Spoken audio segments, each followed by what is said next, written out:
September 29th, 1991. Dear friend, there is a lot to tell you about the last 2 weeks. A lot of it is good, but a lot of it is bad. Again, I don't know why this always happens. First of all, Bill gave me a C on my To Kill a Mockingbird essay because he said that I run my sentences together.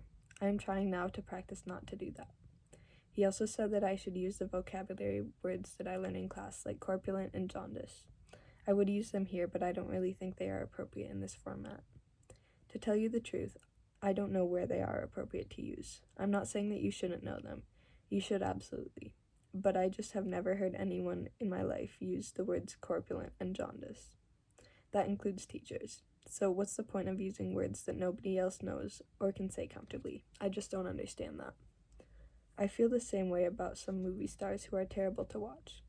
Some of these people must have $1 million at least, and yet they keep doing these movies. They blow up bad guys, they yell at their detectives, they do interviews for magazines. Every time I see this one particular movie star on a magazine, I can't help but feel terribly sorry for her because nobody respects her at all, and yet they keep interviewing her. And the interviews all say the same thing. They start with what food they are eating in some restaurant. As Blank gingerly munched her Chinese chicken salad, she spoke of love. And all the covers say the same thing. Blank gets to the bottom of stardom, love, and his/her new hit movie/television show/album.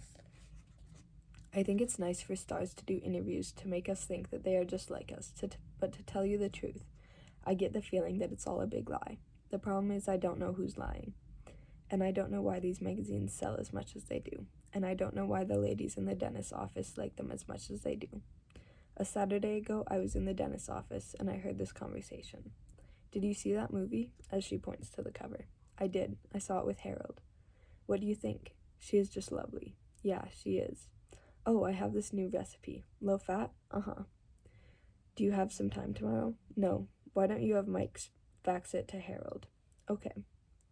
Then these ladies started talking about the one star I mentioned before, and they both had very strong opinions. I think it's disgraceful. Did you read the interview in Good Housekeeping? A few months back? Uh-huh. Disgraceful. Did you read the one in Cosmopolitan? No. God, it was practically the same interview. I don't know why they give her the time of day. The fact that one of these ladies was my mom made me feel particularly sad because my mom is beautiful, and she's always on a diet. Sometimes my dad calls her beautiful, but she cannot hear him. Incidentally, my dad is a very good husband. He's just pragmatic. After the dentist's office, my mom drove me to the cemetery where a lot of her relatives are buried. My dad does not like to go to the cemetery because it gives him the creeps, but I don't mind going at all because my Aunt Helen is buried there. My mom was always the pretty one, as they say, and my Aunt Helen was always the other one. The nice thing was my Aunt Helen was never on a diet, and my Aunt Helen was corpulent. Hey, I did it. My Aunt Helen would always let us kids stay up and watch Saturday Night Live when she was babysitting or when she was living with us and my parents went to another couple's house to get drunk and play board games. When I was very little, I remember going to sleep when my brother and sister and Aunt Helen watched Love Boat and Fantasy Island. I could never stay awake when I was that little, and I wish I could because my brother and sister talk about those moments sometimes. Maybe it's sad that these are now memories, and maybe it's not sad, and maybe it's just the fact that we loved Aunt Helen, especially me, and this was the time we could spend with her. I won't start listing television episode memories, except one because I guess we're on the subject, and it seems like something everyone can relate to in a small way. And since I don't know you, I figure that maybe I can write about something that you can relate to. My family was sitting around watching the final episode of MASH, and I'll never forget it even though I was very young.